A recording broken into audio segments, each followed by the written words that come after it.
not all at once. How did you feel out there? What was it like playing on it? It was amazing.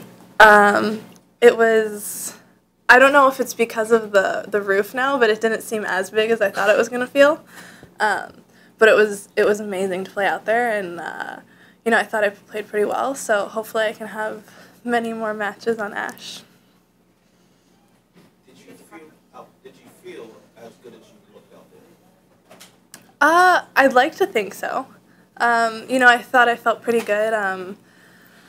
Played pretty consistent, was aggressive, and, I feel like a lot of my shots were working for me today. Madison, do you feel like American fans are starting to know your name a little bit more, especially like coming out on Ash? I think so. I think, I think I've slowly kind of had my name out there a little bit more and had some success. So I think, I am a little bit more of a known American player, but I think the support's always great. Madison, you spoke about playing out on Ash. You know much about Arthur Ashe? Any thoughts about him and his role with tennis in American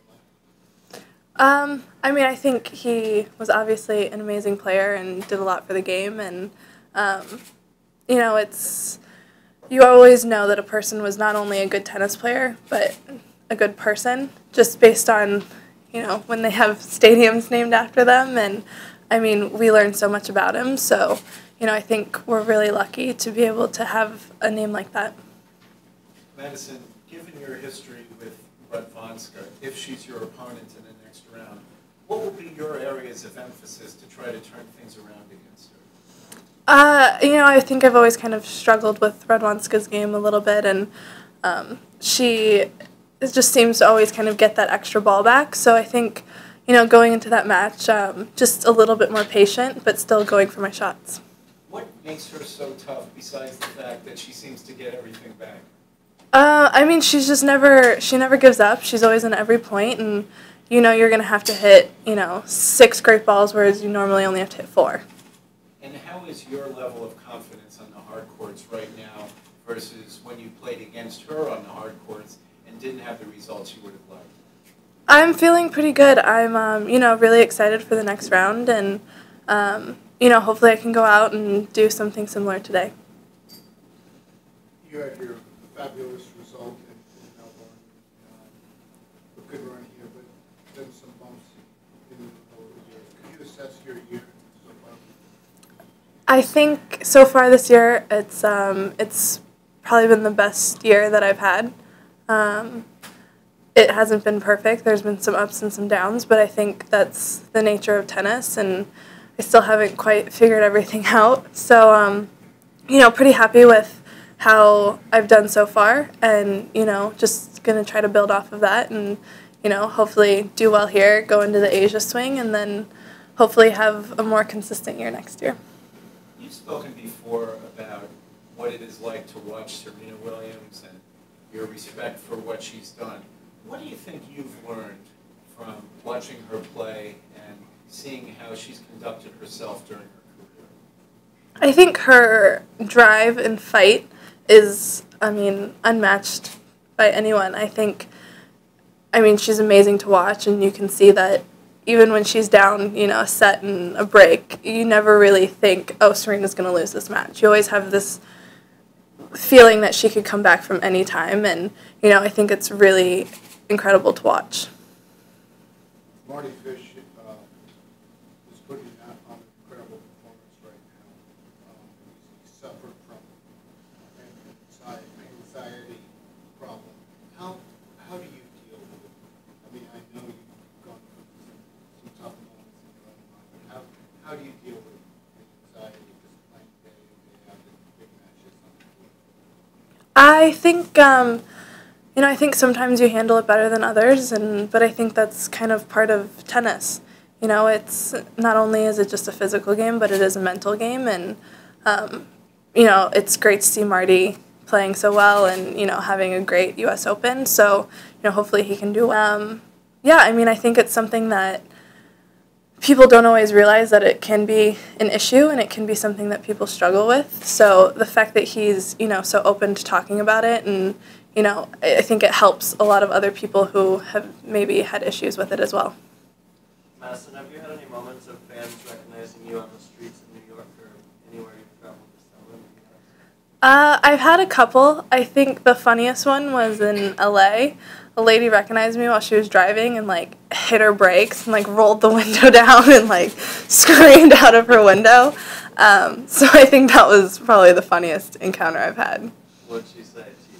She was just, freaking out and screaming my name and was just like, I love you! It's like, okay, don't crash. Bye. How did that make you feel? I think it made me feel good, just in the sense that, I've obviously been doing pretty well for someone to recognize me, but I also thought it was really funny. Who would you stop on an LA or New York street to say, hi, I love you, or hi, I admire you? Maybe Jennifer Lawrence. I saw Nicole Richie one day, and she was with her kids, and I have this bizarre love for Nicole Richie. And I was so nervous I didn't even say anything. I just kind of awkwardly stared at her for a while. Madison, it's been a long time since you've ever had to be a lucky loser in a tournament. And I'm just wondering what that's like. What is that process of waiting to see whether or not you get into the main draw and then taking the court to play that first match? It's definitely different. I think I've only gotten in as lucky loser once, and it was in Madrid. And I was just sitting there for hours, just wondering if I was going to get in, and then all of a sudden got in, had 5 minutes to change, and then was on the court playing Lena. And then the next week I was first lucky loser, and I stayed there from 8 in the morning until 8 at night for 3 days straight and did not get in. So, it's great when you get in, and it sucks when you don't get in, but you also know those couple of times that you've gotten in makes you stay there for the 12 hours a day and you don't get in. Is it different mentally or physically, whatever it is, playing as a lucky loser in that first match than any other tournament? I think you play a lot looser just because you think that you're out and everything, and I feel like you also don't usually have time to overthink anything, and I think, the person having to play the lucky loser, it's also difficult sometimes just because you go in expecting to play this one person and you're all planned for it, and then all of a sudden a new person is thrown at you. Madison, when you hear that a dozen players through the first round retire during matches, what's your immediate reaction or theory about that? I think it's unfortunate. Obviously, no one wants to retire, and it's sad, and I hope that everyone is okay. That's all I really think about it, though. And in terms of any common denominators or things that you would be concerned about with that many players retiring in one round, what strikes you? I don't know why people are retiring and things like that, so I feel like I can't really give a good answer. Madison, not to overlook Radwanska, but when you saw the bracket and saw Serena and all those American names in your quarter, what was your reaction? I actually didn't even look at the draw. That's one way to go about it. What's the best thing about Lindsay?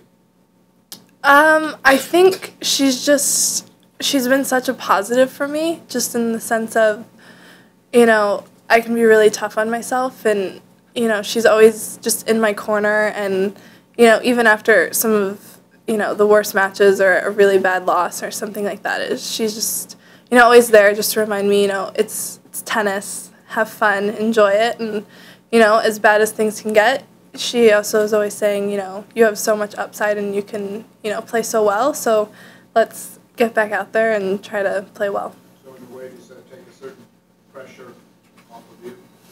For sure. I think it's always really nice knowing that no matter what, your support team and all of that is always behind you. Any more questions? Thank you. Thanks.